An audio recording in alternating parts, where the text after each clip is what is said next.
नमस्कार, मैं student leader खुशबू पाठक। आज 31 जुलाई है और आज 31 जुलाई को दिल्ली में एसएससी को लेकर एक प्रोटेस्ट होने वाला था। लेकिन जैसे ही बिहार के भी शिक्षक वहां पहुंचते हैं, दिल्ली के सबसे बड़े बड़े शिक्षक वहां पहुंचते हैं, वहां अभ्यर्थी स्टूडेंट नहीं पहुंचते हैं। सिर्फ और सिर्फ शिक्षकों का प्रोटेस्ट था और वो अपने अभ्यर्थियों के लिए मांग को रखने गए थे कि जो भी हो रहा है ये गलत हो रहा है।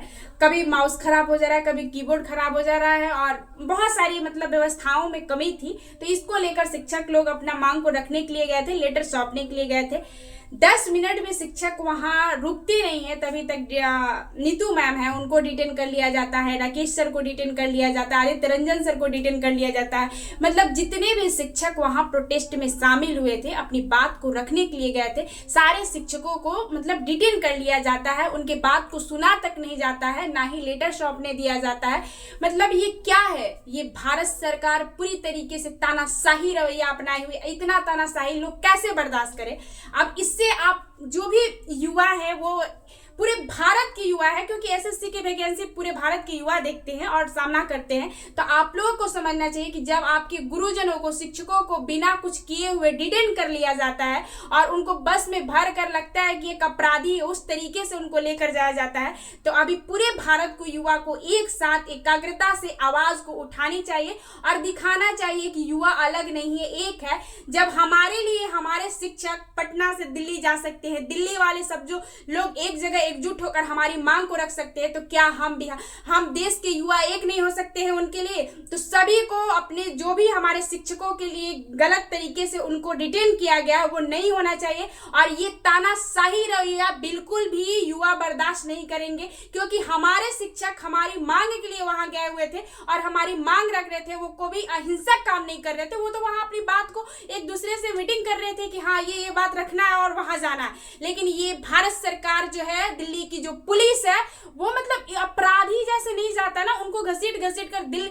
सोच लीजिए नीतू मैम एक महिला है, वो प्रतिष्ठित चेहरा है, उनको घसीट कर लेकर जाया जाता है। ये बिल्कुल गलत है और ये भारत के युवा बिल्कुल भी बर्दाश्त नहीं करेंगे।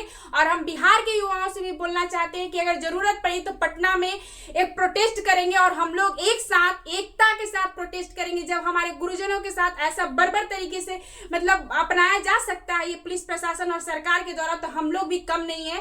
कान खोल के सुन लीजिए लोग, अगर हमारे शिक्षकों को कोई भी गलत करता है तो हम बर्दाश्त नहीं करेंगे।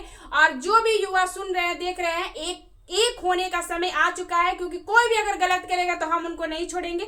और जितने भी स्टूडेंट है एसएससी को लेकर, आप अपनी जो मांग रख रहे थे, हमारे शिक्षक गए हुए थे, ऐसा तो नहीं था कि स्टूडेंट गए हुए थे। आप जो भी लाइव में दिखाया गया, मात्र 2 चैनल मैंने देखा था, एक काबिल वाले और एक लल्लन टॉप, 2 ही चैनल पर लाइव चल रहा था। वहां पर तो कोई जंतर मंतर है, कोई हेड ऑफिस है। तो ऐसा समझिए कि कितनी सरकार तानाशाही हो चुकी है कि अब अगर आप शांतिपूर्ण तरीके से अपनी मांग को रखने जाते हैं तो आपको डिटेन होना पड़ेगा, प्रशासन की लाठियां खानी पड़ेगी, कितनों का हाथ तोड़ना पड़ेगा। शिक्षक है वो प्रतिष्ठित चेहरा है। ऐसा तो नहीं है कि भाई वो एक स्टूडेंट है, उठाए और डाल दिए। एक शिक्षक जो हजारों लोगों का नेतृत्व करते हैं, शिक्षा देते हैं। आज हम लोग जो भी रहते हैं एक शिक्षक के वजह से होते हैं। हमें जो भी नौकरी जॉब मिलती है, कहीं ना कहीं हम ज्ञान लेने शिक्षक के पास ही जाते हैं। और वो पुलिस भी उन्हीं शिक्षक से पढ़कर आज पुलिस बने होंगे और वही आज हमारे टीचरों के साथ ऐसा बर्बर तरीके से सलूक कर रहे हैं, तो जो कि गलत है। आप जितने भी भारत के युवा हैं जो एसएससी का वैकेंसी का सामना करते हैं, वो एक हो जाइए। जब तक आप एक नहीं होइएगा तब तक हमारी ऐसे ही तितिर बितिर करके हमें बहलाया जाएगा। बिहार के युवा भी कान खोल के सुन लीजिए कि एकता में बल होता है। आपके शिक्षकों के साथ अपमान हुआ है, इसको हम लोग कदापि बर्दाश्त नहीं करेंगे। धन्यवाद।